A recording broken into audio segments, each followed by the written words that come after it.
just wanted to introduce Mr. Aasif Mandvi. You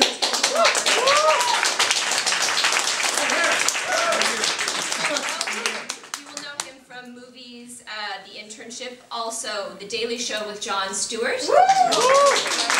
It should be noted that he played Amir in the LCT3 production of Disgraced, so we are absolutely delighted to have all of you here. Thank you so much. Thank you. And I want to introduce two wonderful people, friends of mine. Firstly, Mr. Akhtar, Pulitzer Prize winning playwright of the play Disgraced, that's currently running on Broadway.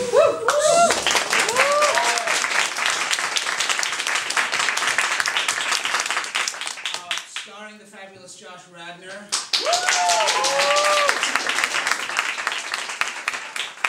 Television and now Broadway's Josh Radnor.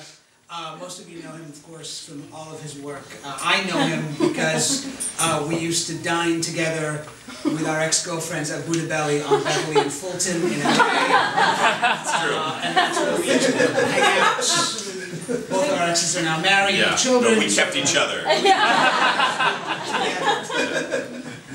Anyway, I wanted to start with Ayad, because this all started with you. Okay. At least, not this, not the drama bookshop, but No crushes on Beverly and not those. Not. For those of you who haven't seen Disgraced, go see it. It's closing March 1st, so you have about 5 weeks to see it. Yes, you can do an awe. That's all right. Go ahead. You had a good run though. So go see it. But Disgraced is a family sitcom of sorts, without quite as many laughs. No, it is a. There's actually a lot of laughs. It's not a family sitcom. It's not a family sitcom, but it is, you know, a Muslim, a Jew, a white woman, and an African American meet at a dinner party. And it sounds like a joke, but it's not. And by the end of it, their lives are completely destroyed. Are you upset with me? No. No. So I wanted to ask you. You had once, when we were working together, talked about the fact that there was a dinner party that you attended. Yeah. Which, where something happened that created the impetus for the idea, the central idea inside of Disgraced, and what was that? I mean, I think that a story, one of the things that I discovered about writing stories is that a good idea is not just one idea, it's the sort of confluence or meeting point of 2, 3, or even 4 ideas. And so one of those meeting points, or one of those streams flowing into that confluence was a dinner party in 2006 at my house. I was married at the time, and it was 2 couples in similar sort of, you know, the ethnic mix at the dinner party. And the conversation turned to Islam, and there was a way in which that conversation, in a much subtler way than in Disgraced, obviously nobody got hit that night, but conversation about Islam sort of revealed things about people that shifted their relationships in irrevocable ways, in ways that nobody was quite the same after. And so it occurred to me, and again it was subtle, but it occurred to me what an interesting idea for a play would be a party in which this conversation happens and people's relationships shift because of the politics, the geopolitics happening in an apartment. You know what I mean? If you will. So again, that was one of the streams that was flowing. Can I ask you a question? Yeah. Is there anything that you feel comfortable revealing that is verbatim, that was taken from that evening that found its way into the final draft? I was going to ask that question. Oh, sorry. No. I've never asked you that. I think you're naive and well-meaning, and you're on a collision course in history. Ooh. Wow. I think that was something somebody said. Okay. Did you say that? I think I might have said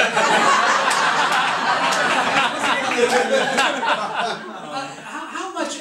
but I'm not Amir. I mean, Well, that was my question. Yeah, Just from that, like, how much of Amir is you? Not a ton. I mean, you know, it's interesting. You know me pretty well, yeah. so I'm not really. I mean, no, but you're much more Emily. Yeah, I think so. I am much more Emily than Amir. I mean, my dad always said to me that I had a way with words I could talk the monkeys out of the trees, and I should become a lawyer. Mm-hmm. So I feel like, in a way, maybe if I had become a lawyer and not an artist, and if I had not been indigent for 20 years, and if I, you know, maybe I would end up as Amir, you know what I mean, with a really nice apartment. And so he's, you know, Kundera once said, I can't remember what book he said it in, but maybe it was Unbearable Life as a Being, where the writing of a story or the writing of a novel is a way of living out unlived lives. And so in a way, perhaps Amir and Emily and to some extent, you know, Abe, they're all sort of fragments of my own being, in a way, sort of finding embodiment. Right. Josh, when you were offered the role of Isaac, Yeah. you actually called me and you asked if Ayad was a good person to work with, I believe. No. That was not. I said, meet me at Buddha's Belly. I said, meet me at Buddha's Belly. No, when we talked about the role of Isaac, and were you ever nervous about this? This is a lot of controversial stuff in this play. It's very volatile. Were you ever nervous about playing the role? You know, what I was asking you, if I remember correctly, was more about what the vibe was in doing the play. Because sometimes you read a play and it's great, and then you put it on, you actually step inside it, and you're like, this doesn't feel good to be inside here, or like the walls aren't sound, like the insulation or something. And then other plays don't read as well, but actually work in performance. So I was curious from an insider perspective, like what it felt like to put it on. And I didn't have, you know, Ayad and I became friends. I've told this story a bunch, but I like it, so I'll tell it again. But I read his novel American Dervish. I didn't know anything about him. I didn't know he was a playwright. And I flipped for this book. And if you haven't read it, I know we're supposed to talk about plays here, but if you haven't read American Dervish, it's a phenomenal novel. So I tracked down his email and wrote him a fan letter. And then we met for coffee next time I was in New York, and we'd just been friends for a couple of years. And he had given me Disgraced to read, which I thought was fantastic. And I was doing a television show at the time, and so I wasn't available for any productions, but you know, we talked about it, and I was driving back from Northern California with a friend in April, and I got an email from Ayad saying, heads up, you're getting offered to do Disgraced on Broadway. And you know, it wasn't like something I had to like mull over that much. Oh, Pulitzer Prize-winning play a friend of mine wrote. Well, so what are you going to do after the show? Yeah, that is a big question. Yeah, totally. And you know, it was really it's revealed itself to be one of the greatest kind of yeses I've said to in the business, because I think that certain people have an idea, and I think there are 5 to 10 actors that actually have stacks and stacks and stacks of scripts that are just huge movie offers in television. I get offers every once in a while, but largely I'm just like, something comes along and I have to kind of feel like, is this what I want to do? And a lot of it has to do with the feeling of like actually doing it. Like I'm now having to consider a possible movie role that's like, do I want to be in a hurricane? Like actually, like, do I want to be battered with rain for 3 weeks? Like really? Because I really try to think about like my emotional well-being when I do something. And, this was like, do I want to be at this dinner party? And I ultimately decided, like, yeah, I really did, because it felt like when I was at NYU and I was thinking about what I would want to do in the theater, it was always like, I want to be in the room with a playwright making plays and do world premiere productions of plays that matter culturally, that feel really vital and urgent. And this is exactly what that is. So the opportunity to work with my friend, who I admire so much, and this cast, and Kimberly, who I've grown to love so much. I always have to wrestle with it a little, because I'm Jewish, so Talmudically on the one hand. But ultimately, it's just been a great decision. So what did you tell him when he asked you? He said, should I do the play? You said it was great. I said you should absolutely do it. Because Well, I think a you little were bit. considering there was another offer you had as well. A little You were bit. like, what? And I said, don't do that. Yeah. Do this. But I wanted to be sure that I would feel that it was an ensemble and that it wasn't like Hello Dolly where I was like going like this. Right. Yeah. You mentioned American Dervish, and I want to talk about for a moment. You've had a lot of inspiration recently. Yeah. You know, I met you years ago when we did a movie called The War Within. Yeah. Since then, there's been American Dervish, Disgraced, The Who and the Whats, Invisible Hand, and you've got another play that's coming up that you're working on. Year and a half. Yeah. And you mentioned at one point that, I don't know where I heard this, but this idea that once you stopped trying to write something that you thought people wanted you to write, and you started looking at the thing that you were afraid to write about, maybe that's the wrong word, but then suddenly it came out, it was like the floodgates opened. Is that It is. That's accurate. I mean, I had a high school teacher who made me want to become a writer. Everything I do is an homage to her. And I was 15, and she loved European modernism, continental European modernism. So I read all that stuff. I read so much of that stuff in my teenage years because she sort of, she encouraged me to and admired it. But the thing is that for good almost 20 years, I think that I carried around this notion that to be a great writer was to write like a European modernist. And so it barred the way to my own, on an unconscious level. I was not even aware that I was aspiring to have some kind of literary thing that was actually subject matter, all that stuff, the texture of it, the aesthetics of it, the sensibility of it was about Europe's mindset. It was not about what I experienced growing up and who I was and what my family, what I'd seen in my family and all of that. So at some point, I love that there's a wonderful thing that Kierkegaard says about, he says about life, but it's really about great dramatic structure for any of you guys that are writers in the room, ladies or guys that are writers in the room, that life will tighten its screws upon you as upon a rack and force what is truly inside you to come out. And I think that's what a good story does. I also think that that's what life does, and that's what happened to me sort of in my mid-early 30s. I think shit really started to hit the fan in a kind of a deep way. And I started to realize, wow, I'm trying to pretend to be somebody that I'm not. Why am I doing this? Why am I trying to be this kind of, who am I doing it for? What am I, and I had enough presence of mind at the time to realize that there wasn't anything to do, but just to sort of be still and maybe observe.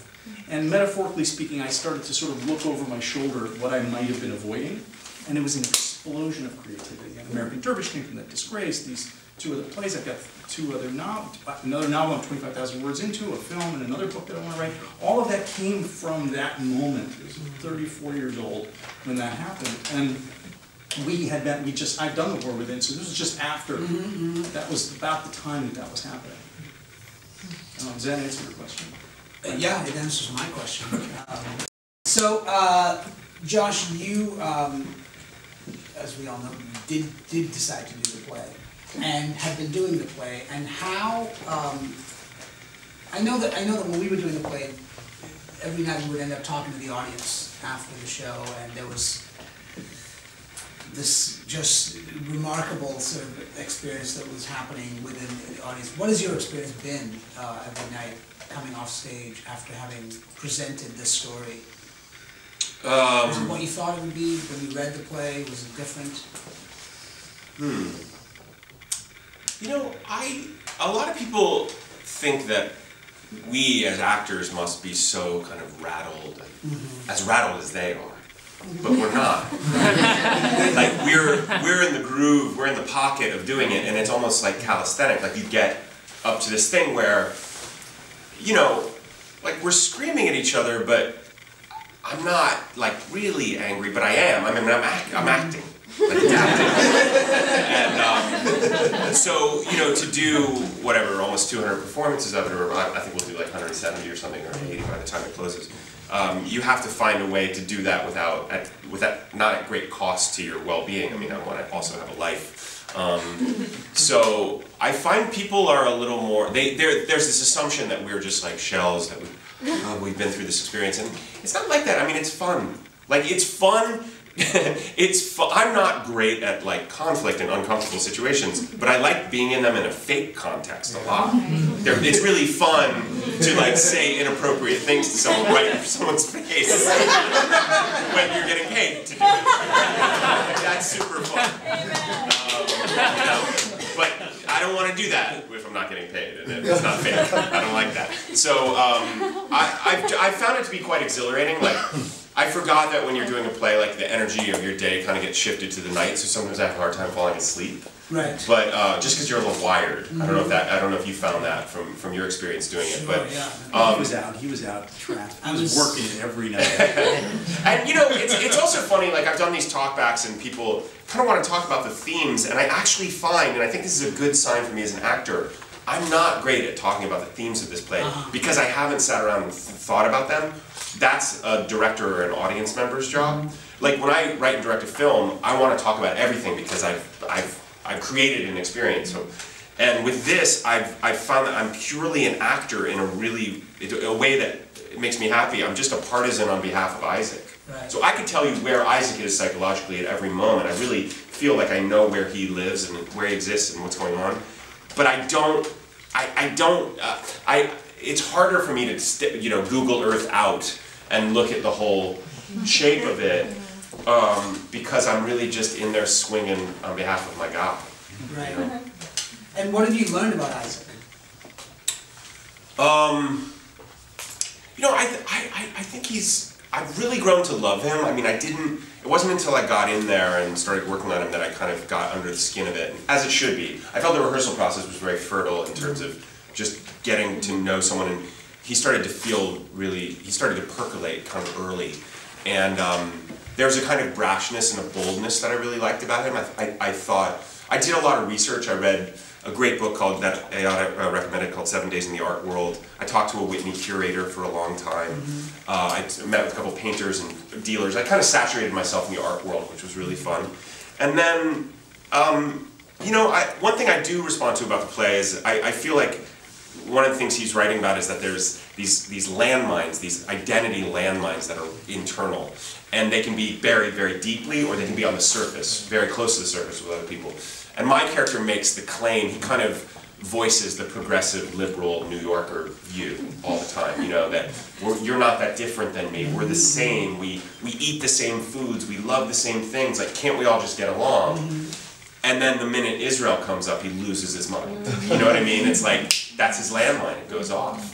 So I think there's something really interesting about his, like, kind of kumbaya spirit getting crushed, or getting like in the combine of he just gets, as everyone does, kind of gets trampled by the identity politics that start pinging around the room, and then says something at the end. I mean, my exit line is as jaw-dropping a, terrible thing to say as, I can feel there's something that happens that Amir does to me, and I can feel the whole audience is on my side. Like, whatever you do, say or do next, we're with you. And then I say my next line, and they're like, accept that. You should not accept it.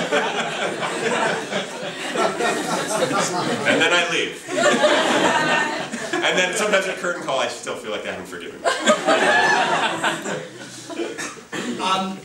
Ayad, you said something once which has always stuck with me, which is, I want you to expound on a little bit, which is this idea that, about creating revolution in the audience. Can you talk about that in terms of your writing, especially playwriting? Yeah, I mean, it's interesting.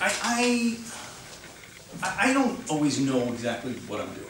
I mean, I think, which is not, I'm gonna respond to it, but I just want to go the other way with it just for a second to say that I feel like a lot of times there's this idea that an artist really knows what they're doing and what they're trying to say, and they have an intention, and they're judged on whether or not they fulfill the intention. The audience assumes that they can figure out the intention. If they can't figure out the intention, there's something wrong with the work. And I think that as I've continued to grow as a storyteller, I find myself more and more not knowing. And I'm not knowing in an interesting way. I'm not knowing with craft. And so the story starts to tell itself. And I start to understand and follow that, but I don't always know what it is about. And it took me a very long time. We worked on Disgraced for a couple of years in workshops and whatnot. I didn't always understand what the hell Amir was getting at. I didn't quite understand what the picture of this play really was. It took me 2 years to figure it out. But I think that I also subscribe to this belief that art is not something which completes life. It doesn't tell us how to live. It doesn't give us a more hopeful picture of things. It doesn't elevate us to a degree that it somehow separates us from life, right? That I think that the work that speaks to me most deeply is the work that thrusts me into the problematic contradictions of living, right? So Fassbinder, the new wave German filmmaker, once said, "I don't wish to create revolution on screen. I wish to create it in the audience." And so by showing the audience a very problematic thing that needs to be corrected on screen, the outrage of listening to Noam Chomsky for the first time, for example. I remember listening to Noam Chomsky the first time thinking, why is he talking? How can he say these things? If he's right, everything has to change. Who's going to change it? Are you going to change it? Noam Chomsky, are you going to tell me how to change it? And people say this, they go to his talks and they're like, you just blew open everything I thought and this is horrible. What am I supposed to do about it now? And Noam Chomsky says, well, you've got to figure that out. That's up to you. And so I think a lot of people are come away from this, but not a lot, but some people come away from this like, what is he saying? I mean, what does he want? What does he want us to do? Well, I don't know. It took me and it took these guys a lot of work to get that thing up there in the way that it did to have that effect. Now it's on you guys to figure out the rest. You, in all the incarnations of Disgraced, continued to make changes and rewrite. And I was always impressed that even after you won the Pulitzer, you were like, "I'm going to rewrite the play." I was like, and I don't think I did it with that kind of swagger. I believe what your exact words were, Pulitzer Schmulitzer. But I think most writers would be daunted by the idea, like, you've won the Pulitzer and now you're still going to make changes to this play that won the Pulitzer. Talk about that. What was going on? Well, I've been through a lot of hardship in the business, and one of the great things about sort of coming into some kind of recognition, I guess, later is that you don't take it all that seriously. You kind of know who you are. I know that I have a lot of growing to do as a writer, and that's all I care about. I just want to grow from work to work. I want to take the lessons that I learn on one, and I want to keep moving, keep going deeper. I want to get better at what I do. A Pulitzer doesn't make that any different. I didn't give me a Pulitzer. Somebody else did. And that's not to say that I'm not grateful. I am so grateful. I'm very humbled, and it has obviously changed my life and career in the sense that people care about what I do, whether or not they should, but they do. And but by the same token, I didn't become a better writer from the day before I won the Pulitzer to the day after I won the Pulitzer. I was only 2 days along on my process of becoming a better writer. There wasn't some quantum shift.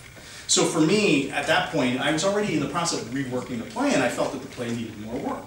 And then, even after London, getting up on Broadway, Josh knows this because he was in the room, I was reworking lines and pacing and scenes and cutting and all throughout the process up until, we froze in previews. And there's a wonderful exchange that happens when you and Karen first come in.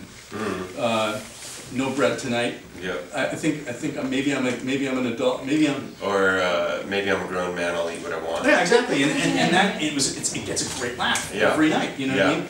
And that was a process of coming to that. At the end, I think, if I recall correctly, that was a line that you came up with.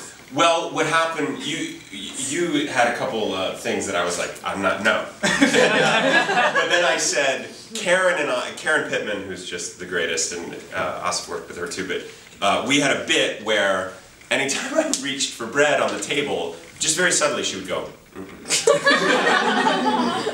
And so I told Ayad, I said, Jory doesn't want Isaac to eat bread. Right, that's right. And then I wrote a little sequence. And so he wrote this sequence about like her telling me, and And but that's how that, and that's a fun rehearsal thing. Yeah, but what was interesting is that knowing that the problem I was trying to solve was that they were entering, they're upstage, Amir's in the kitchen, and he's crossing to go get their coats, and there's this dead space, right? And it's like, okay, yeah, the play says there's no lines there, but why can't there be lines there? Oh, right, I won a Pulitzer, so I can't put lines there. You've taken away your Pulitzer. So we added 4 lines there, and actually it starts the scene off right off the bat. It introduces their relationship, it sets the tone for it, and it's a noticeable improvement, even though it's only like a little Band-Aid that I'm working as a craftsman. I'm trying to create a Band-Aid for a little section of the play. So going to Broadway from off-Broadway, in the way that in terms of those changes, I mean, there are obviously changes that you make which are inspired in the rehearsal process, you know, working with actors and stuff like that. Were there major changes that you made? What were There was only one major change between Lincoln Center and London, which was the end of the 3rd scene and the beginning of the 4th scene. Right. Beginning of the 4th scene now, Emily... Not to give anything away to the people. But now Emily is bringing Abe back to the apartment, whereas when you did it, you brought Abe from the police department. Right. So that was the difference, and then because then Emily's appearance at the door in the Lincoln Center version felt coincidental. Right. Now it doesn't feel coincidental because it's stitched in. Did you also do that to give Amir the onstage discovery of what had happened to Abe? Because he would have known had he got it from the police. Got it. That's right. That's cool. Smart. But it took 2 productions. Yeah. To realize that I wasn't doing it right. Yeah. And it took 2 productions at Lincoln Center after you hit Emily, and then the lights go out. I could feel at Lincoln Center, I could feel the first 10 minutes, the audience just kind of like, what's going on, what happened to her, where's it, right? And then, when she comes up in the conversation that you and Abe are having, suddenly the audience is quiet. This way, she shows up right at the beginning. I always thought that was super smart that she shows up right away, because you're like, she's okay. She's okay. Yeah. And we're going to see the consequence between these 2 people of what just happened. We're tangential, but again, it just takes time. It took Now, me but that's an interesting thing you're talking about, because see, what made you realize that that's what it needed? Because when we were doing it at the Lincoln Center, I remember there was that period of time where the audience is going, what happened to her? Is she dead? Where is she? What happened? Some writers might have said, well, that's exactly what I want there to be there. I want that uncomfortableness. No, because it's a discomfort the audience is not fully listening. Okay. There's a difference between a discomfort that happens in the dinner party scene where they're fully listening but they're tense. What's he gonna say next? This is different. This is like, wait a second, why are we watching this? Okay, fine, I know. No, what? Why are they talking about that? Okay, no, I'll wait. So you felt they weren't present. They were suddenly waiting for... They're waiting for something else. And that's the great wonder of sort of being in an audience with the audience and sort of feeling what they feel. The one mind, one body of the audience. That's why previews are so essential for me. I'll rework a play very extensively through previews. Just because that's where you really get the data of what's happening with the audience. Did you rework that between London and Broadway, or what? No, that was Lincoln Center to London. What were the major changes you made going to Broadway? Also, it was Band-Aid stuff like this little pocket there, or some, the whole Staten Island thing that we added in the second scene. That scene was feeling a little too quick. We expanded it just a little bit. Cuts. The Michelle Bachmann joke brought it back. Had cut it out of Lincoln Center, and it was my favorite joke in the play. But it was like it just felt rhythmically it was wrong at Lincoln Center. But then I had fixed some things with the London draft, and so I could bring a few jokes back. So it's that kind of thing. It's very in the weeds type stuff. Were there changes you made because you were going from like 150-seat theater to an 800-seat theater? I thought I was going to make changes like that. I actually did not end up making changes like that. Doug Wright, the playwright who wrote I Am My Own Wife, which won the Pulitzer in 2005, and then transferred into the Lyceum. I don't know if I ever told you this. I was sort of freaked out just as early previews when we first got in there. I was like, geez, this is a really big house. This huge house, and this play has never been shown to more than 150 because I got on the phone with Doug. And Doug sort of calmed me down, and Doug said, the only thing that matters is whether a play's ideas are big enough to fill the house. If the ideas are big enough to take over the space, the play will do fine. And it turned out to be exactly right. Yeah. That's really what it is. Can I tell them about the Yeah, sure. Okay. I never knew if I was allowed to tell the story. I met with a Whitney curator named Carter Foster, and I had a great long discussion with him. And I went through all the art we talk about just to kind of get his take on it. And there's this Velázquez painting, Juan de Pareja, that we talk about quite a bit. And when I mentioned it, he said, you know, that might be the finest painting at the Met. He said, there's these dots of white at the tops of his eyes. And I wrote it down, and I told Ayad, and he said, man, that's a great line. And it's in the play. Like, I say that line. Oh, really? And people remember that line, and I think it's so interesting because it's from the mouth of a Whitney curator. Like, it's so, I love that it's like born of research, you know? Yeah. I mean, it reminds me of when Samuel Beckett was a very, very young man, he was James Joyce's secretary. And James Joyce at the time was writing Finnegan's Wake. And Joyce was mostly blind at that point, and so, see, I read all this stuff. You're very low rent. He's my high school teacher, you know. But so Joyce would dictate and Beckett would write, and Beckett was sort of fascinated because whatever was happening, there's a cleaning lady out in the hall, and she's yapping at someone, that would find its way right into the work. He'd just write it right into the work. And I thought, my God, what kind of what is it? What kind of a process is that? Yeah. You know, but to be that available to the present, and then to be able to go back and edit, because it's a process of sort of being open and allowing, and then suddenly understanding, or this is what we're trying to shape, or this is what wants to be shaped. Where do we have to cut? Where do we have to shape? Can you imagine James Joyce's first drafts? Like, what does that look like?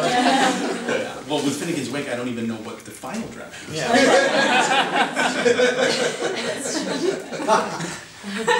I laughed, but I didn't totally know what that meant. Yes! It's a Famously unfinished? famously impenetrable. Oh, okay. It's like, what is this? Yeah. I follow some of what he says.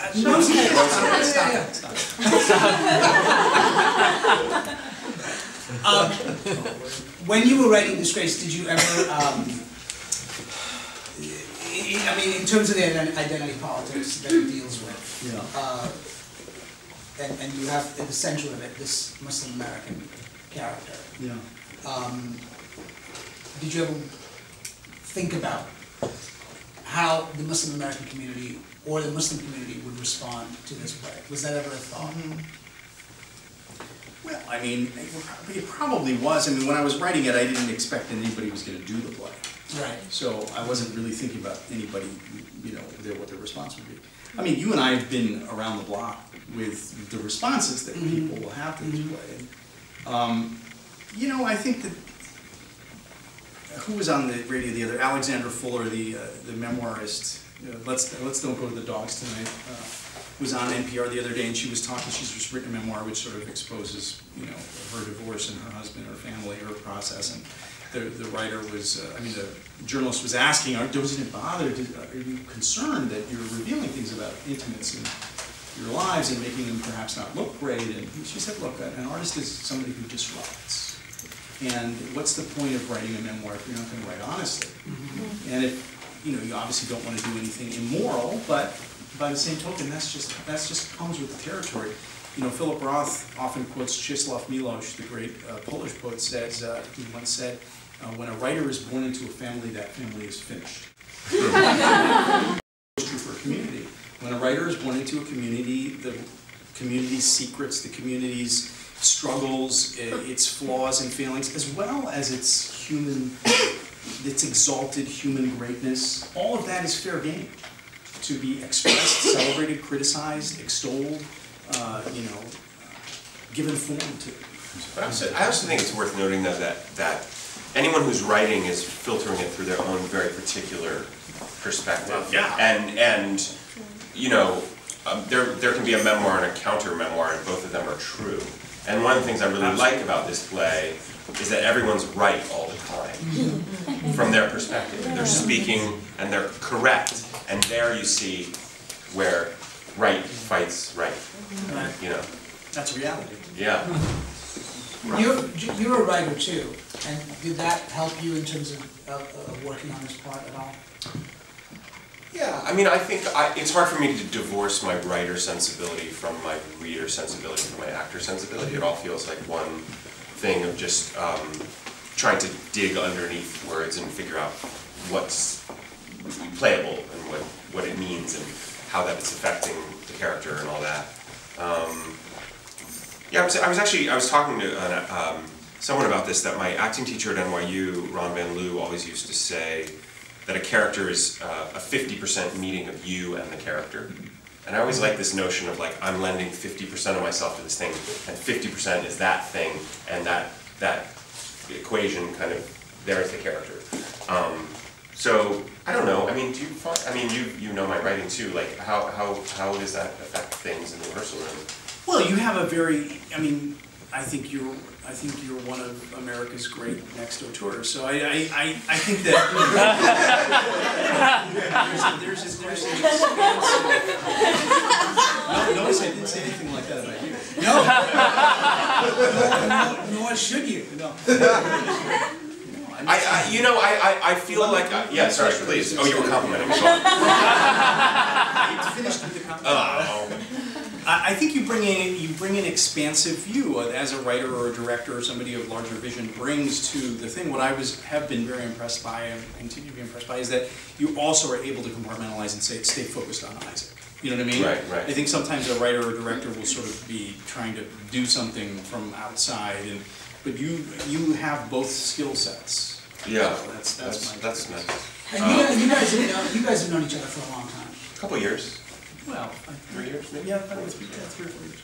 How was the working relationship in terms of like, as a writer and an actor as well, like, were you able to go down and say, this line isn't working? Yeah. They all do. They realize very quickly that I'm willing to hear, so they come at me with all kinds of ideas. Well, I mean, it's kind of it's the dream scenario, right? Like, I just want to work with people I really like. I want to work with my friends. He happened to be a friend of mine that also is a brilliant writer, so it was one of those pinch myself experiences where I'm like, this is, I mean, the best, platform for an American play, to be on Broadway, to be in the Broadway premiere, and to work with him and Kimberly and this cast that I've grown to love. It's really, I don't know, I mean, I sometimes feel like a brick's gonna fall on my head if I say that too much, but it really has been a wonderful thing, and also, like I said, like, kind of shaking off the TV show and stepping into something, and also declaring to myself, like, this is the kind of work I'm interested in. I'm interested in serious work, not self-serious work, but serious work that's really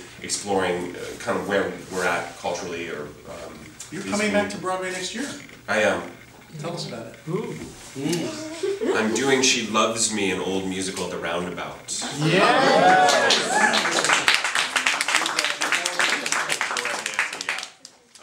Which is also very cool because I saw the revival that Scott Ellis directed in like 1993 or 1 or something with my parents when we like came into New York to see plays, and it's very sweet that I'm doing the next revival. Same director, which is really cool. Yeah. That's great.